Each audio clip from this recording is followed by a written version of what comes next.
পুষ্করিণী দেখতেছেন, পুষ্করিণীতে গলদা চাষ করা হয়েছে। এ জায়গা থেকে আরও 2 বার মাছ উঠানো হয়েছে, হারভেস্ট করা হয়েছে। এখন এই লাস্ট, এখন একবার সে এই যে আজকে মাছ ধরার পর তারপর সেচ দেবো, একবার পরিষ্কার করবো। তারপর এটার ভিতরে যে নিচে যে তলে যে ভেদরটা পড়ছে ওইটা পরিষ্কার করে আবার নতুন করে ভেনানি চাষ করবো এ জায়গায় ভেনানি চাষ।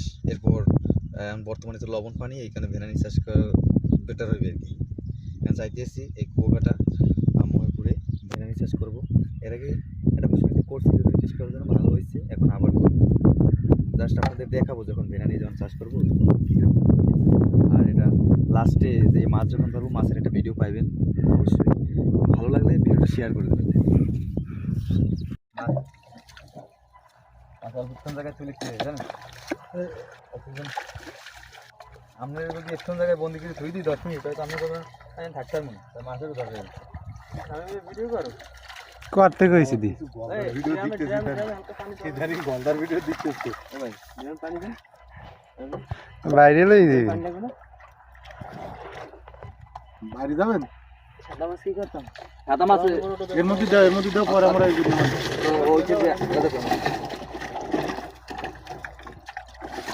এইখানে এই মাছ খালি গুলো বাগেরহাট জেলায় সম্ভব না, এটা কুয়াকাটায় সম্ভব, বুঝছেন? এটা কুয়াকাটায় এখন বর্তমানে চাষ হয়। এটা এসপিএফ গলদা। কি করবে? এসপিএফ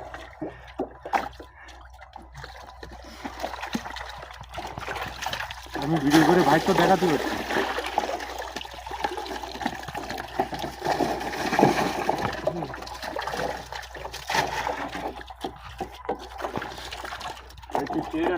এই মাছটা এরকম থাকলে কি হইতো এতদিন?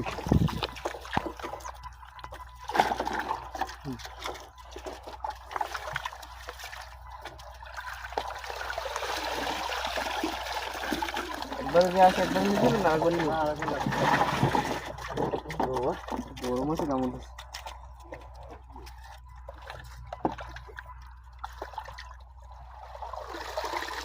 বাবা এগুলো থাক, চলো। ও বিশ্বকে দাও, বিশ্ব ধরিয়ে দাও, বিশ্ব ঠিক করবে। ওই তো আমরা চলো, ওই লাগাই দাও, এটা ধরো ধরে লাগাই দাও, উপরে উঠাই দাও না, আজকে চলে যাবে। কই যে বাস কই? আমি তো থুইলাম। কোন বাস আনে না?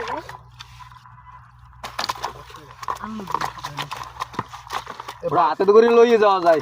আপনারা কি কাম করেন না বুঝি না। এই বাস লাগে সারাবাড়ি ওটা দিলাম ভরি গেল তো আমরা বাস করে টানি না। মানুষের ডায়লগ দেখছেন?